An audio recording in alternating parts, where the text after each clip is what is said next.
Hello, good morning बेटा। अभी हम लोग 12th क्लास केमिस्ट्री पढ़ रहे हैं और आपका टॉपिक चल रहा है that is features of catalyst in chapter 5। Fifth chapter में अभी हमने जस्ट कंप्लीट किया है catalysis, homogeneous and heterogeneous catalysis. तो अब जो हेट्रोजीनियस कैटालिसिस के अंदर आपका कैटालिस्ट है या नॉर्मली कैटालिस्ट जो है उसके कुछ फीचर्स के बारे में बात करेंगे कि उसमें कौन कौन सी जो कैरेक्टरिस्टिक है वो आपको देखने को मिलती है। So number 1 is activity. अगर हम किसी कैटलिस्ट की एक्टिविटी के बारे में बात करेंगे तो उससे हमारा मतलब क्या है? तो एक्टिविटी से हमारा मतलब है कि to ability of the catalyst to increase the speed of reaction. Okay, so it is the ability of catalyst to increase the speed of reaction many times. Okay, तो जो कैटलिस्ट की एबिलिटी है, उसकी ताकत है कि वो रिएक्शन की स्पीड को कई गुना, हजारों लाखों गुना जो है वो बढ़ा सकता है। ये उसकी जो एबिलिटी है, इसी को हम कैटलिस्ट की एक्टिविटी बोलते हैं। एक कैटलिस्ट है जो एक रिएक्शन की स्पीड को 10 रेज टू पावर 2 टाइम्स बढ़ा रहा है और एक बढ़ा रहा है 10 रेज टू पावर 4 टाइम्स, तो हम बोलेंगे 10 रेज टू पावर 4 टाइम्स वाले की एक्टिविटी अच्छी है, उसने जो आपकी स्पीड है रिएक्शन की वो ज्यादा बढ़ाई है। ठीक है, और ये कहां तक हो सकता है? Up to 10 raise to power 10 times. मतलब समझते हो? ठीक है, कि लाखों करोड़ों गुना स्पीड, ठीक है, करोड़ों टाइम स्पीड बढ़ाई जा सकती है एक रिएक्शन की अगर आप कैटलिस्ट का यूज करते हो, और बिना कैटलिस्ट के वही रिएक्शन जो है वो करोड़ टाइम या उससे भी ज्यादा टाइम स्लो होगी। ठीक है, तो एक्टिविटी से सिंपल मतलब है ability of a catalyst to increase the speed of reaction by many times. It can be up to 10 raised to power 10 times more speeder as compared to when the catalyst is not present. Okay. इसके reaction जो है मतलब या फिर example जो है वो आप बहुत हो सकते हैं, जैसे कि हाइड्रोजन और ऑक्सीजन को हम आपस में रिएक्ट करवाते हैं और वाटर बनता है, पर ये चीज नॉर्मल कंडीशन पे कभी नहीं होती। आपको पता है एनवायरनमेंट के अंदर ऑक्सीजन भी बहुत होती है, हाइड्रोजन भी है वहां पे, पर कभी नहीं होता ना कि एनवायरनमेंट की हाइड्रोजन और ऑक्सीजन आपस में रिएक्ट कर रही है और वाटर बन गया। आप सबको पता है कि ऐसी कंडीशन में नॉर्मली ये नहीं होता है।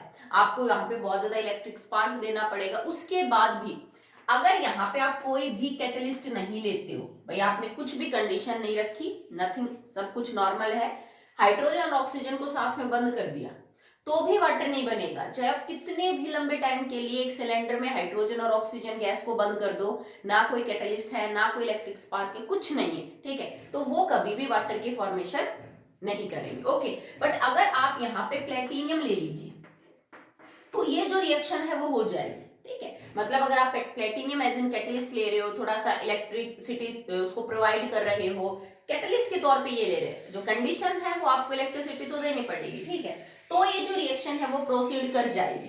ठीक है, और इसकी स्पीड भी अच्छी खासी होगी। इसका मतलब कैटलिस्ट के आने से वो रिएक्शन जो एक्चुअली हो ही नहीं रही थी, ठीक है, बहुत लंबा टाइम ले रही थी, इवन ईयर्स, वो कैटलिस्ट के आते ही रिएक्शन क्या हो जाती है? जल्दी हो जाती है। तो यहां हमें पता चलता है कि जो रिएक्शन है उसमें कैटलिस्ट की एक्टिविटी कैसे आप देख सकते हैं, इसने बहुत ज्यादा स्पीड बढ़ा दी इस रिएक्शन की। ठीक है, पर यहाँ पे जो प्लेटिनियम काम कर रहा है वो बेटा केमिकल एड्सॉर्प्शन के थ्रू काम करेगा।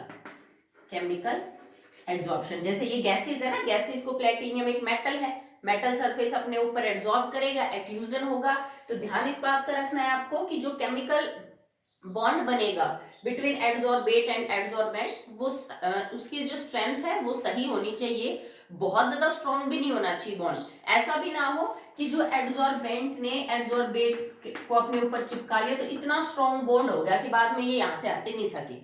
क्योंकि हमें पता है हेट्रोजीनियस कैटालिसिस कैसे वर्क करती है, पहले कैटलिस्ट के ऊपर आके आपका रिएक्टेंट एड्सॉर्ब होता है, देन रिएक्टेंट आपस में रिएक्ट करके प्रोडक्ट बनाएंगे और फिर प्रोडक्ट वो जगह छोड़ के जाता है। अगर इन दोनों के बीच का बॉन्ड इतना स्ट्रांग है कि आगे का प्रोसेस हो ही नहीं पा रहा, तो फिर ये काम नहीं करेगा। तो ध्यान रखिएगा, इसके अंदर एड्सॉर्बेट और एड्सॉर्बेंट में बॉन्ड इतना भी स्ट्रांग नहीं बनना चाहिए कि बाद में रिएक्टेंट वो जगह छोड़ के जा ही ना सके। ठीक है, तो मॉडरेट होना चाहिए, ज्यादा नहीं होना चाहिए। This is the one feature जिसको हम बोलते हैं it is activity. Next is selectivity.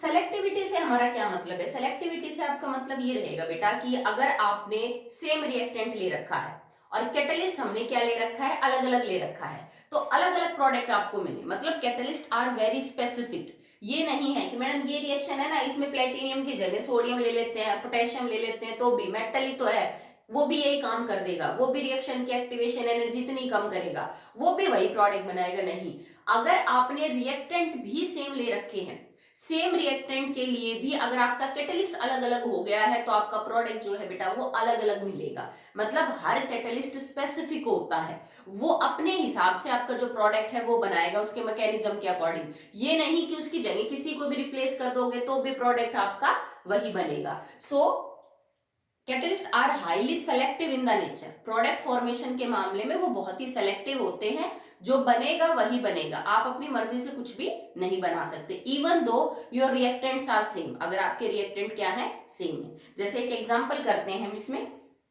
ये हमने 11th में भी पढ़ा था जब हम हाइड्रोकार्बन्स का ऑक्सीडेशन कर रहे थे, एल्केन्स का। तो एक तो एल्केन्स यूजुअली ऑक्सीडेशन शो करते नहीं है, ठीक है, स्ट्रॉन्ग से स्ट्रॉन्ग ऑक्सीडाइजिंग एजेंट पे भी, पर अगर आप उनको ज्यादा ही फोर्स करें तो वो ऑक्सीडेशन करते हैं। But depending upon different catalyst, उनके जो प्रोडक्ट होते हैं बेटा वो क्या हो जाते हैं, डिफरेंट डिफरेंट होते हैं, ठीक है। जैसे अगर आपने किसी एल्केन का ऑक्सीडेशन किया in the presence of silver oxide, आपने उसी एल्केन का उतने ही कार्बन की है, ऑक्सीडेशन कर रहे हो आप इसका in the presence of molybdenum, और एक बार आप एल्केन का ऑक्सीडेशन कर रहे हो that is carrying the same number of carbon in the presence of copper, ठीक है। तो तीनों केस में आपको जो प्रोडक्ट मिलेगा that will B quite different, ठीक है। इसमें आपका प्रोडक्ट होगा कार्बोक्सिलिक एसिड, इसमें आपका प्रोडक्ट होगा एल्डिहाइड, ठीक है, और इसमें आपका प्रोडक्ट हो जाएगा दैट इज एल्कोहल। ओके, मान लीजिए आपके पास यहाँ पे 2 कार्बन के एल्केन है इथेन, तो इथेन का अगर तुम ऑक्सीडेशन करवाओगे in the presence of silver oxide तो प्रोडक्ट होगा इथेनोइक एसिड, 2 कार्बन उधर भी 2 कार्बन। इधर इथेन का ऑक्सीडेशन अगर आप मॉलिब्डेनम उसके ऑक्साइड्स की प्रेजेंस में करोगे then aldehyde will be the main compound, 2 carbon का एल्डिहाइड इथेनल, ठीक है।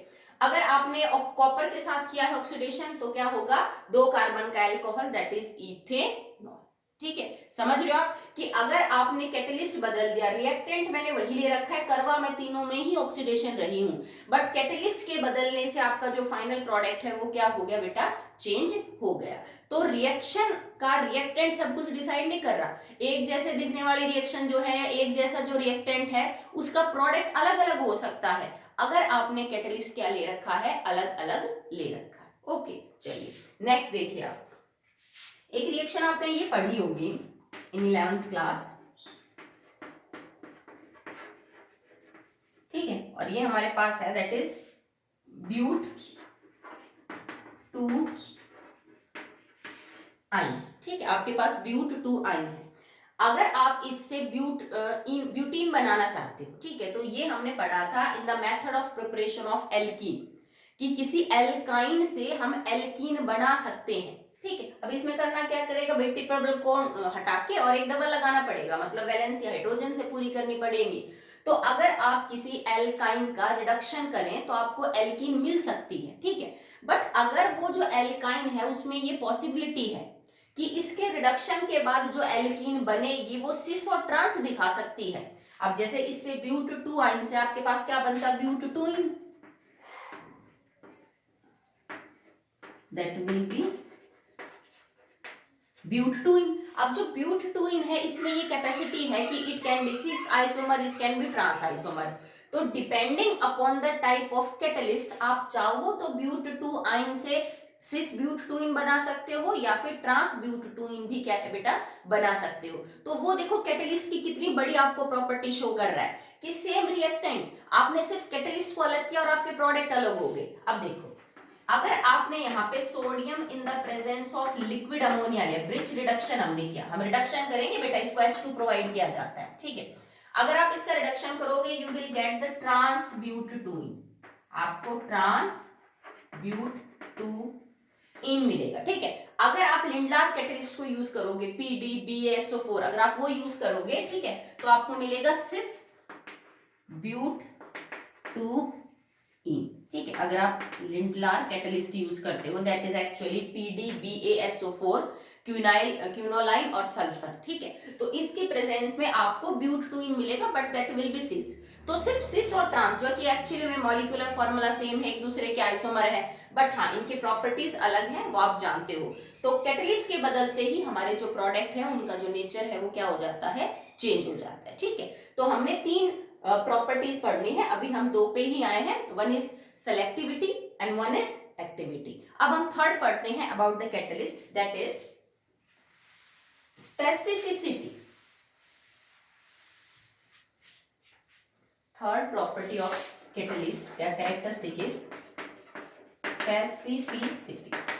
अब स्पेसिफिसिटी से हमारा क्या मतलब है बेटा, कि for one particular type of reaction there is only one catalyst that can change the speed of reaction. जैसे मैंने यहाँ पे ये लिखा KClO3 gets decomposed in the presence of MnO2, ठीक है, टू फॉर्म KClNO2।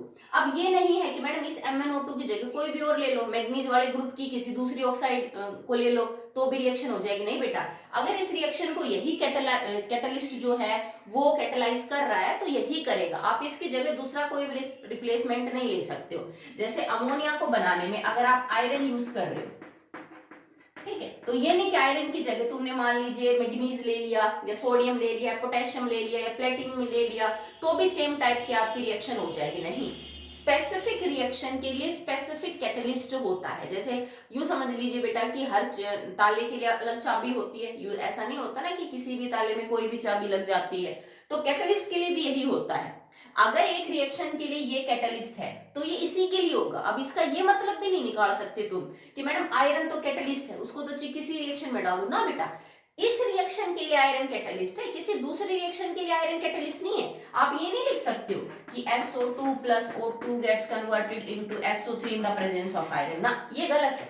या फिर मैं किसी भी और रिएक्शन के ऊपर लिख दूं MnO2, भाई उस रिएक्शन में है MnO2 कैटलिस्ट, पर हर रिएक्शन में MnO2 कैटलिस्ट नहीं होगा। इसी तरह से आयरन अगर इस रिएक्शन में कैटलिस्ट है तो वो किसी भी रिएक्शन में कैटलिस्ट नहीं हो सकता, ठीक है। कैटलिस्ट का काम क्या है, to lower down the activation energy of the reaction, ताकि उसकी स्पीड बहुत ज्यादा बढ़ सके, ठीक है। अब मान लो इस रिएक्शन के अंदर आयरन जब इंटरमीडिएट के फॉर्म में रिएक्शन करता है तो एक ऐसा रास्ता प्रोवाइड करवाता है जिसकी एक्टिवेशन एनर्जी कम हो सकता है कि इस रिएक्शन के लिए जब आयरन इसमें इन्वॉल्व हो तो वो जो पाथ फॉलो कर रहा हो उसकी एक्टिवेशन एनर्जी ज्यादा हो रही हो, ठीक है। जरूरी थोड़ा ना है कि जैसा रिएक्शन आयरन इनके साथ शो करेगा वैसे इनके साथ भी शो करेगा, नॉट पॉसिबल। आप यहाँ पे V2O5 ले लीजिए, तो V2O5 जहां पे इस रिएक्शन में जैसे काम कर रहा है, एक्टिवेशन एनर्जी कम कर रहा है, वैसे V2O5 यहाँ पे काम नहीं करेगा, क्योंकि V2O5 की इनके साथ रिएक्शन अलग है और V2O5 की रिएक्शन इनके साथ अलग है। दोनों रिएक्शन में सेम एक्टिवेशन एनर्जी कम कैसे कर सकता है कोई कैटलिस्ट, ठीक है। तो हर रिएक्शन के लिए स्पेसिफिक कैटलिस्ट होता है और आप किसी भी कैटलिस्ट को किसी भी रिएक्शन के अंदर यूज नहीं कर सकते। इवन एक जैसी दिखने वाली रिएक्शंस के लिए भी आप ये चीज यूज नहीं कर सकते। जैसे मान लो आपने एक रिएक्शन करी, NO plus O2 gets converted into NO2, और एक रिएक्शन ये की CO plus O2 gets converted into CO2। मान लो मेरा कैटलिस्ट यहाँ पे X है, कोई भी है, आपको कुछ भी लिख के दे दिया, तो ये कोई जरूरी नहीं है कि मैडम ये रिएक्शन तो बिल्कुल इस जैसी दिख रही है, कोई फर्क नहीं है। यहाँ पे भी आप X जो है वो क्या ले लीजिए, कैटलिस्ट ले लीजिए, गलत है ये। सेम दिखने वाली, सिमिलर दिखने वाली रिएक्शंस के लिए भी सिमिलर कैटलिस्ट हम यूज नहीं कर सकते। ओके, आई होप आपको समझ आ गया होगा। तो यहां तक हमने जो कैटलिस्ट का टॉपिक है उसको खत्म किया है। अगला टॉपिक आपके पास है, दैट इज जियोलाइट्स।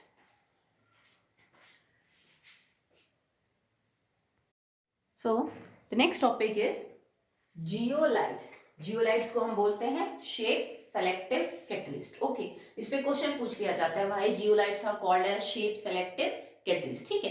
तो मतलब ये भी कैटलिस्ट ही है पर इसमें कुछ स्पेसिफिक है जिसको हम आगे पढ़ेंगे। जियोलाइट वर्ड आपके लिए नया नहीं है, हमने 11th में जब हार्ड वाटर को सॉफ्ट वाटर में कन्वर्ट किया था तो हमने ये टर्म यूज करी थी, जियोलाइट, सोडियम एल्यूमिनो सिलिकेट्स, जिसमें वो अपने सोडियम आयन को तो वाटर में रिलीज करते हैं और उसकी जगह कैल्शियम और मैग्नीशियम हार्ड वाटर में से ले लेते हैं, उसी के बारे में बात हो रही है बेटा, ठीक है। एक्चुअली में क्या होते हैं, जियोलाइट्स नेचर में भी मिलते हैं एज इट इज मिनरल है, ठीक है, जैसे बाकी और मिनरल पाए जाते हैं, जियोलाइट्स भी पाए जाते हैं, और आप इनको लेबोरेटरी के अंदर बना भी सकते हो। Okay, so they are naturally और they can be artificially prepared. और इनका जर्नल फॉर्मूला क्या होता है, mx/m। m is the metal, ये आपका सोडियम हो सकता है, पोटेशियम हो सकता है, कैल्शियम हो सकता है, it can B sodium, potassium, calcium, ठीक है। ये जो आपको n दिख रहा है, n is the charge on the metal atom, ठीक है। अब भाई सोडियम है तो +1 ही होगा ऑलवेज, पोटेशियम है तो +1 ही होगा, और कैल्शियम है तो क्या होगा, +2 होगा, ठीक है।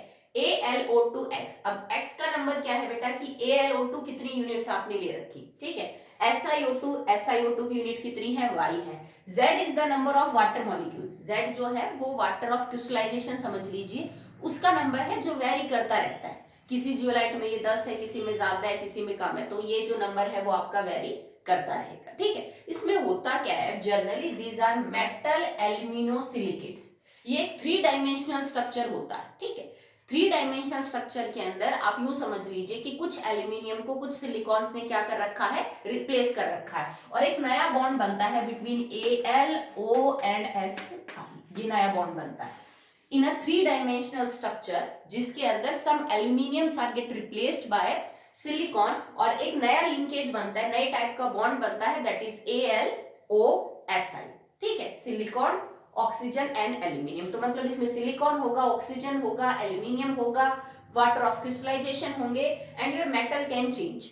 जब हमने हार्ड वाटर से सॉफ्ट वाटर बनाया था तो मैंने यहाँ पे मेटल Na माना था, हमने सोडियम लिया था यहाँ पे, या फिर ये कहा था यहाँ पे सोडियम हो सकता है, पोटेशियम हो सकता है, जिससे हार्ड वाटर का जो कैल्शियम और मैग्नीशियम है वो क्या होता है बेटा, एक्सचेंज होता है, ठीक है। तो ये नेचुरली भी मिलती है, आप इनको बना भी सकते हो। होता क्या है, इनका जो स्ट्रक्चर है वो बिल्कुल हनीकॉम्ब की तरह होता है, जैसे आपने मधुमक्खी का छत्ता देखा है ना, उसमें बीच में शहद फंसा हुआ होता है और छोटे छोटे छोटे छोटे छेद से होते हैं, ये भी एक बहुत ही ज्यादा माइक्रोपोरस 3 डायमेंशनल स्ट्रक्चर होता है, जिसमें ऐसे छोटे छोटे छोटे छोटे बहुत सारे छेद हैं। और मधुमक्खी के छत्ते में जहां पे शहद होता है ना, उन छेद में जहां पे शहद फंसा है, इन स्ट्रक्चर्स के अंदर वहां पे पानी फंसा होता है, because they carry the water of crystallization. तो यूं समझ लीजिए कि एक बहुत ही 3 डायमेंशनल स्ट्रक्चर है, जिसमें छोटे छोटे छोटे छोटे बहुत सारे छेद हैं, बिल्कुल मधुमक्खी के छत्ते या ततैये के छत्ते से आप इसको रिलेट कर सकते हो। और उन जो छोटे छोटे पोर हैं उनके अंदर वाटर ऑफ क्रिस्टलाइजेशन भरा हुआ होता है, ठीक है। अब मान लो आपको किसी रिएक्शन में, किसी प्रोसेस में जियोलाइट को एज ए कैटलिस्ट यूज करना है, ठीक है, तो हम क्या करेंगे, उस जियोलाइट को वैक्यूम के अंदर हीट करेंगे, ठीक है। We heat that zeolite in the vacuum. अब वैक्यूम में तुम उसको हीट करोगे तो क्या होगा भाई, पानी जो है वो भाप बन के उड़ जाएगा, ठीक है। इन जियोलाइट्स के अंदर जो पोर है, इनमें से जो वाटर है दैट विल गो आउट। अब तुम खुद सोच के देखो कि अगर शहद का छत्ता हो और उसमें से तुम शहद निकाल दो तो क्या बचेगा, एक खाली स्ट्रक्चर बचेगा जिसमें बहुत सारे छेद होंगे, ठीक है। अब वो जो छेद क्रिएट हुए हैं वो सबके अंदर अलग अलग साइज के होते हैं, हर जियोलाइट के जो छेद का साइज है वो बराबर बराबर नहीं होता है, it can vary from 260 picometre to 740 picometre, लगभग 260 से 740 पिकोमीटर तक वेरी करेगा।